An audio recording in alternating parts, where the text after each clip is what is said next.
تازہ ترین ویڈیوز کے لیے چینل کو سبسکرائب کر کے بیل آئیکن اور آل نوٹیفیکیشن پر کلک کریں تاکہ آپ کو ملے ہر اپڈیٹ سب سے پہلے۔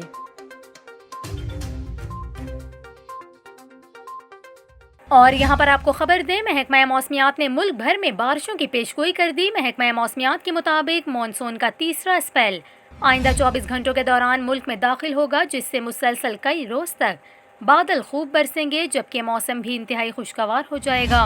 محکمہ موسمیات کا یہ کہنا ہے کہ پیر سے ملک کے کئی علاقے مانسون بارشوں کے نئے اسپیل کی زد میں ہوں گے، خاص کر میدانی علاقوں میں موسلا دھار طوفانی بارشیں متوقع ہیں۔ آپ کو بتائیں، ماہرین موسمیات نے آئندہ پورے ہفتے کے دوران بارشیں ہونے کا امکان ظاہر کیا ہے۔ بتایا گیا کہ اب تک ہونے والی مانسون بارشوں کی وجہ سے ملک میں پانی کی بڑی قلت ختم ہو گئی، بڑے ڈیموں میں پانی وافر مقدار میں موجود ہے۔ اس کے علاوہ محکمہ موسمیات کا یہ بھی کہنا ہے کہ 1 اور 23 جولائی کے درمیان ملک میں 23% زیادہ بارش ہوئی۔ جولائی کے ان 3 ہفتوں کے دوران پنجاب میں 17%، خیبر پختونخوا میں 32%، گلگت میں 151%، آزاد جموں کشمیر میں 9% اور بلوچستان میں 49% زیادہ بارش ہوئی۔